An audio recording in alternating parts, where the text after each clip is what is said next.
Hi folks, how you doing? So today is Friday, the 30th of December, 2022, and here I am in downtown Sydney in my usual spot. So yeah, I'd like to take this opportunity to wish all you guys a Happy New Year. I hope that you guys will enjoy it with your family members and your friends, you know, if you are celebrating this as a bunch. So tomorrow is the 31st, Saturday here in Sydney. Obviously, we're a little bit ahead with regards to time compared to you guys, Americans. I say this because most of my audience comes from America. So we're going to be seeing the new year coming in before you guys. So yeah, so tomorrow I'm gonna see if I can actually film the New Year's Eve fireworks. It's gonna be a little bit challenging because it's been raining here in downtown Sydney for the last 2 days, and they're predicting that it's gonna be raining tomorrow. So the sun is gonna be running until the evening. You know, the first fireworks start at 9 p.m. They go roughly for about maybe 8 to 10 minutes, something like that, and then the last ones obviously at 12 p.m. So they normally go for about 15 minutes thereabouts. Apparently this year is going to be quite spectacular. I did film them last year, so if you check on my video archives, you know, my first few videos, you will find those videos that I did about Sydney's fireworks. You know, Sydney fireworks, they have a reputation as being the best in the world because of, you know, Sydney Harbour, and so you know, the attraction, you know, with Sydney's Opera House, Sydney Harbour Bridge, and so on, you know, and plus being summer, you know. So and yeah, the fireworks themselves are quite spectacular anyway. So yeah, it should be a real treat. Hopefully I can get there tomorrow and film them for you guys. Not a promise.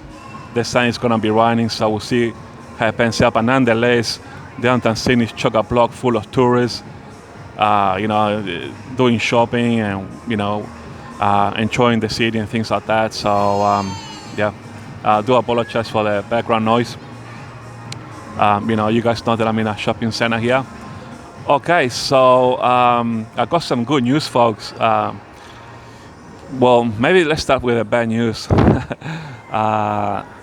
You know, unfortunately, you might have heard that Pele, you know, the great soccer player, he actually passed away this morning in Brazil. He passed away of cancer. And I wanted to tell you a family anecdote that I actually met Pele and shook hands with him.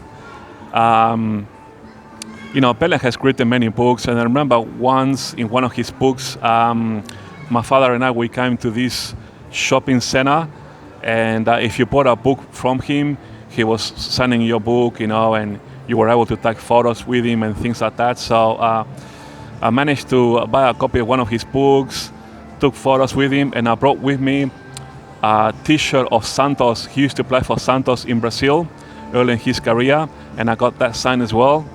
So I think my father, as a journalist, got to meet Pele a few times. Actually, that's one of the reasons that we actually live in Sydney, because you know, my father had 3 different careers. My father's first career was in the Navy, okay? So he trained in America, you know, as a Navy SEAL, if you like. And then after that, when he left the Navy, then he went to university to study law or commercial law. So he became a commercial lawyer, okay? Then after meeting, you know, he did this for several years, of course, but after meeting with family friends, he ended up working for a Micah newspaper, and he ended up working actually for a few Micah newspapers and for radio as well. He also did a little bit of television work as well, and then we come, you know, with a working visa here to Australia because we already had family living here, okay, and friends as well. And so they recommended us to, you know, to come over, live here and things like that. So, you know, my father came with a working visa to work here as a journalist, and the rest is history, as I say. So yeah, my father has been to Brazil on many occasions. Yeah, so that was a sad news. But on the good news, Bibi has just been, or Benjamin Netanyahu has just been sworn in as Israel's new prime minister. And this is the good news. Do you guys know what this means at all in the prophetic? The fact that Benjamin Netanyahu has been sworn in as prime minister of Israel, then this marks the beginning of the rapture of the church. That's right. Today marks the beginning of the rapture of the church, in terms of the prophetic, of course, in terms of Israel's timetable. And, only Benjamin Netanyahu, coalition can achieve this, and so we know what they are, The Golden Five, like I always talk about them, Isaiah 17.1, Damascus being a heap of ruin. Obviously, the Elam Bible prophecy, okay? In Jeremiah 49, verses 34 to 39. Now, this could be done very soon, because if you watch all the latest interviews that Bibi has done out there in the media, okay? Especially on YouTube, it's a lot easier to just go to YouTube. He has said that he's going to be dealing with this Iran's nuclear threat. So we will see, eventually, this prophecy of Elam coming to pass. And then, as a result of, Isaiah and Elam, we'll see, the development of this great northern war. In other words, Ezequiel war of 38, 39, okay? Now, just to keep this video short, we already got 6 minutes thereabouts. At the end of the Ezequiel war, that's going to be the perfect opportunity for the Antichrist to rock up, and get Israel to sign the covenant, as per Daniel 9:27 or Isaiah 28:15. So they will do this because it's being prophesied. As much as we don't like it, it's Bible prophecy. We can stop it. Not even God can stop Bible prophecy. You know why? Because otherwise, who is the author of the word of the Bible? God is Jesus. And so he has made a promise. And so not even God can stop Bible prophecy, because otherwise it will make God a liar. And so Bible prophecy will come to fruition, like I just told you here. And so, once this third temple is fully rebuilt, it has been prophesied in Isaiah, okay, Isaiah chapter 2, verse 2 and 3, and also in Micah chapter 4, verse 1 and 2. And if you read these two prophecies, they are worded pretty much exactly the same, okay? And what do they say? They say that, the third temple is going to be rebuilt on Temple Mount. It's going to be fully established, before the rapture of the church. And this temple is going to be exalted in the hills. Now, the fact that this temple is going to be exalted in the hills, we got a problem, don't we? What problem do we have? The Dome on the Rock. The Dome on the Rock has a shiny dome, okay? I think it's 24 karat gold plated or gold gilded. One of the two. You can do your research on YouTube. And the Dome on the Rock cannot be center stage, according to this prophecy in Isaiah and in Micah, because God's temple has to be exalted. That's what it says in the Bible, okay? God is going to reclaim his mountain. There's two parts, too much parts to this prophecy in Isaiah and in Micah regarding the third temple. The first part is that Temple Mount will be reestablished as the mountain of the Lord, okay? So that means that, goodbye to, the Dome of the Rock and the Al-Aqsa Mosque. And number two, it says that it's going to be exalted. What does exalted mean? In plain English, it means it's going to be this temple, this third temple will be showing off. I'm exalted up here.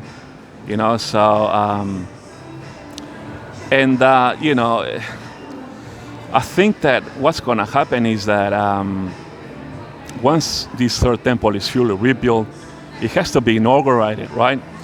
So I'm thinking that, after this third temple is fully established, rebuilt, and ready to be inaugurated, that's a high likely time when we'll have the rapture of the church, because if this third temple has to be presented, and the Antichrist, he's going to need the world media. That's right. He's going to need the world media to say, hey, Israel's Messiah now got the signature here signed, as per Daniel, 9:27 or Isaiah 20:15, symbolic, of course, like I've been saying for a long time. He's going to come out with the signature of Israel, and then bang, rapture of the church. So now, I don't want to set a date as in saying that once the third temple is inaugurated, that the Antichrist is going to come out and, I've got to be very careful what I say here, I think that I'm going to give it a 90% chance that once the third temple is inaugurated and Israel's Messiah comes out saying, hey, signature, then bang, rapture of the church, I'm going to say that's a 90% chance, okay? But I'm going to leave a leeway of 10%, okay? You know why? Because the devil likes to, lie and deceive people. He could probably come out maybe a week earlier and say, hey, folks, Israel has already signed the covenant with me, and see you later, church, okay?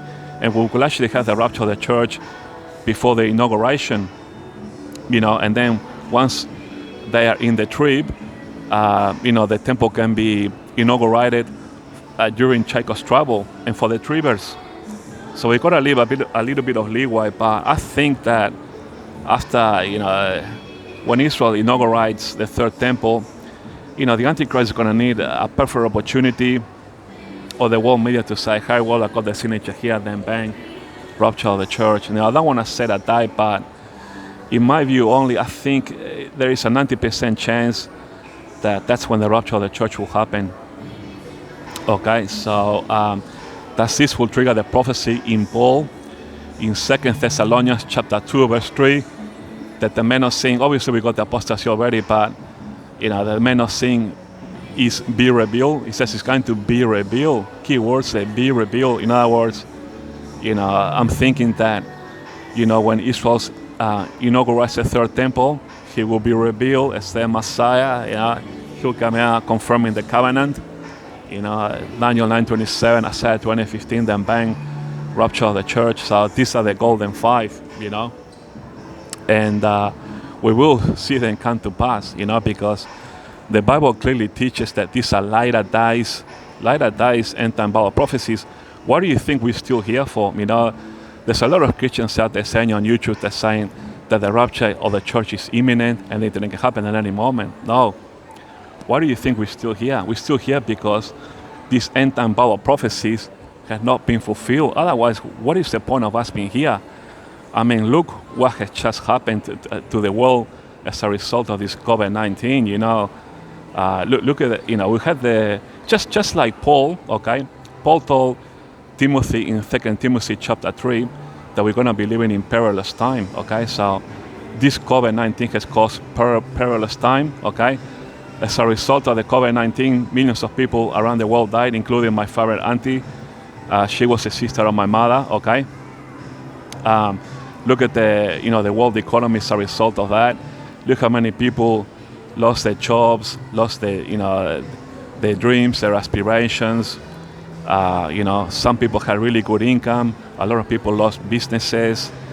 Look at the inflation in the world economy right now. Look at the woke agenda. Look at the green agenda. Look at the transhumanism agenda from Elon Musk. We are living in perilous time. Look at the crime rate has gone up. The homelessness, the high levels of unemployment. So, we are living in perilous times, but we have been warned that this will come, by Paul in 2 Timothy chapter 3. Read it for yourselves. So, that's why we're still here. Otherwise, there's no reason for us to be here. It's because we got these five impending and in front. And unfortunately, all these Christians that say in the channels right now that the rapture of the church can happen at any moment, you're going to be proven wrong. You're going to be proven wrong. And I'm warning you right now, I'm going to leave this video here on my channel so that so if you're watching now, you can remember, hi, I told you so, that you were wrong all along. You need to go back and read the Bible and study these 5 Bible prophecies in that they teach that they are end times, okay, or later times that will happen in this dispensation of the church age. Unfortunately, it's sad to see that many pastors are actually wrong on this. A lot of pastors are coming out on the YouTube channel saying that the rapture of the church is imminent and that nothing is needed to happen. If nothing is needed to happen, then let me ask you, Pastor, why are we still here? What's the point? I just mentioned, look at all the things that I just mentioned to you about the perilous times, the COVID-19, the economy, the work agenda, the green agenda, and so on. Why are we still here? There's no point in us being here. It's because of the golden 5. It's because they need to come to pass before we have the rapture of the church. So you are wrong. All those people that are saying that the rapture of the church is imminent, you are wrong, and you will be proven wrong.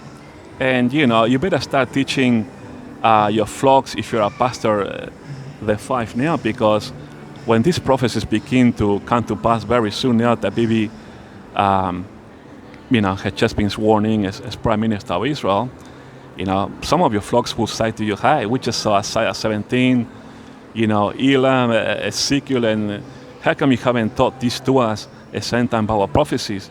You have always said that the rapture of the church is imminent. They're going to say, hey, you were wrong all along. And you will be wrong. You will be proven wrong, unfortunately. As sad as it is, you will be proven wrong. So whilst you got time right now before the rapture, start teaching them that the 5, it's what's holding the church back. We cannot have the rapture of the church, because if we have the rapture of the church that can be sent for a long time right now, what's going to happen with the 5? That cannot work during the trib or in the millennial kingdom, because just the Third Temple alone, imagine the Alaska and the Dome of the Rock has to be demolished. They have to rebuild the Third Temple, and we got the 2 witnesses, Moses and Elijah. What are Moses and Elijah going to do during the trib? Because they're going to come out as soon as the rapture of the church happens. They're going to come out with no Third Temple doing this. Oh, gee whiz, Israel, where's my Third Temple? I need to be, prophesying here, the gospel and, turn you into Jesus believers, So, whilst, Moses and Elijah are around, we cannot have this Isaiah, Elam, and the secret word of 38, 39. God cannot glorify himself during the tribulation period, whilst at the same time allowing the Antichrist to rule for the next 7 years. It just cannot work, and it cannot work during the millennial kingdom either, because as soon as we come back with Jesus, we're going to have the battle of Armageddon, and then we're going to have the judgment of the sheep and the goats. And after the judgment of the sheep and the goats, they cannot be any more worse, because the judgment has been made. So I might realize I must have done at least 50 videos already on this, and you guys need to come to the realization that what I'm saying here is the truth. Why would I waste my time with 50 videos teaching you guys this? The rapture of the church is not imminent. We got to wait for the 5, and you will learn this. You will learn this as I come to pass. So I'm just saying that I'm right here. I've been right all along. I'm right now. But anyway, moving forward with this video, then one of the things that we're gonna probably,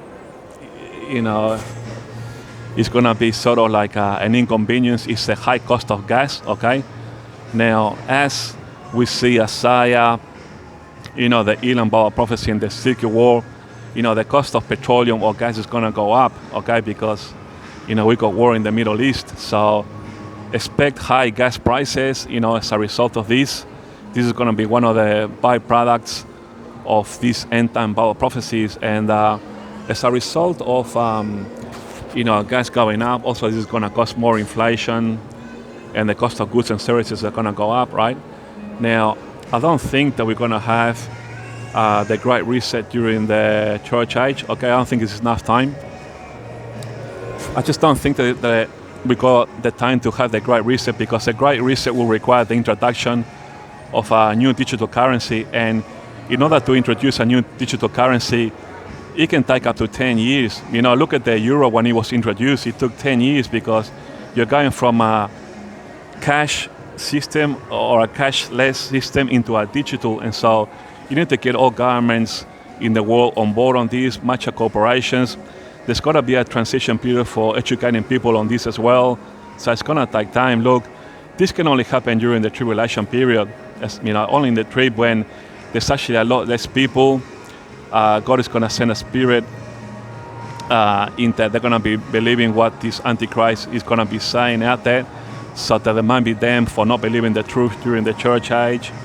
Okay, so God is going to send a strong spirit of dissolution, and it might or it might not be introduced at all, because don't forget that, read the punishments in the book of Revelation. Okay, now the globalists are saying that they want to introduce, obviously the mark of the beast is going to be introduced, but the globalists are saying that, Klaus Schwab wants his great reset. They're talking about, transhumanism, Elon Musk, and so on. Now, do you all necessarily think that the globalists are going to get away with this? Because read at the end what it says of Revelation 6. The globalists are going to be hiding in caves, begging for the rocks to fall upon them because they can't stand the wrath of the Lamb. Now, if they're going to be hiding in caves, what makes you think that the globalists are going to get away with introducing, a new digital currency, transhumanism, and all that? This tells me that God is going to punish them, and that God is not going to allow them to get away with the wicked stuff. So, and then if you go to Revelation 8, I think you got wormwood. Revelation 9, you got this locust that has the tail of a scorpion, punishing and chasing all the people that don't have the seal of God. So the punishments, as the seals are open, are going to be so severe that these globalists are going to be hiding in caves. So how can they introduce a world digital currency, transhumanism and all the rest of it? Well, God is giving them a punishment that they can't bear. They're actually, worshipping the rocks to fall upon them, So, so it's going to be pretty tough for them. So, I don't know, folks, all I want to say now is that you got to those that say that the rapture of the church is imminent, go back and read about the 5, okay? Get yourself educated. It's important for you, because what's going to happen is if you don't get educated on the 5, then the rapture is going to overtake you. You're always going to be worried, thinking, gee whiz, when is this rapture going to happen, But if you know the 5, you know that Israel has a timetable. You can just take them along as they come to pass. And once we get to the end of the Third Temple, that's when you should be thinking, hey, Jesus is coming for the rapture very soon. That's going to be the high watch time for the rapture of the church at the end, when they have finished rebuilding the Third Temple. So, if you watch the 5, then you got nothing to worry about. So, but if you don't believe in them, then you're always going to be worried, And this is the job of pastors, to teach their flocks, If you're a pastor, you might be caught out by your flocks asking you, hey, we just saw Isaiah, you didn't teach that. How come we're still here? It was an end-time Bible prophecy that you didn't teach because it came to pass. You didn't warn us about it, and we're still here. Then you're going to see Elam, or maybe Elam first and Isaiah, or who knows, maybe the two simultaneously, and the Ezequiel war, and your flocks are going to be asking you, pastors, where have you been? Oh, me? This is where I've been. I've been wasting my time looking at my watch, saying that the rapture of the church is imminent. You've been wasting your time. Do it now, folks, whilst you got time to teach your flocks that the rapture of the church is not imminent. I just told you why. This is probably my 50th video. I've done so many, I deleted so many, but I will leave this here to edify you guys with, and to remind you that you are wrong if you say that the rapture of the church is imminent. And your flocks are going to be catching up with you down the track, saying, hey, we just saw, like I said, Isaiah, Elam, you haven't taught us this, So it will catch up with you eventually. So mark my words. So it's time that you teach your flocks correctly how the rapture of the church is going to happen. So so that's all I wanted to say with this video, folks. We are in perilous times. The thing to watch out for will be the cost of gas going up, as these Bible prophecies go up in smoke or are actually come to pass. And so that's going to hurt everyone. It's going to hurt the world economy. Inflation is going to keep, inflation is unstoppable now.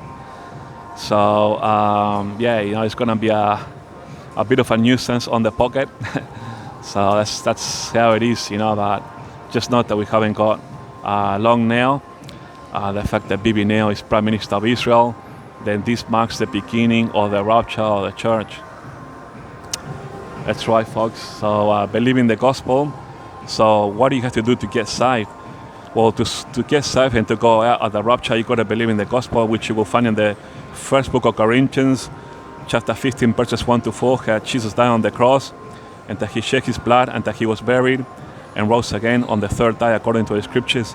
So believe this by faith. Don't just leave it lying around in your head. Take it down to your heart, because God requires that you believe it by faith in your hearts, okay? Because don't forget that the fact that Jesus died on the cross and rose again on the third day. Do you know any man who has died and rose again on the third day just like he had prophesied? No, that proves that he is God, Jesus is God incarnate. So, that proves that, there is a God, the God of Israel. There is a Trinity, okay? One God in three, God the Father, God the Son, God the Holy Spirit. They are one God, but in three parts. God can split himself into three. And, you need to believe the gospel, and once you have believed in the gospel, start building a relationship with Jesus, get into your prayer, ask God to help you out, in your daily life, in the things that you do, share the gospel, like I just told you now, because God doesn't want anyone to perish, but to come to the knowledge of the truth, so that people might have everlasting life. So Jesus came to the cross specifically to die on the cross, to shed his blood. The fact that he needed to shed his blood to make the blood atonement, okay? Because the blood atonement from Jesus is the only thing that was presentable for our sins, is a payment for our sins, presentable only unto God the Father, okay? So Jesus' blood is very important. Jesus' blood is Jesus went to the cross for the remission of our sins. We are a purchased possession now of Jesus. So we are the bride of Christ now.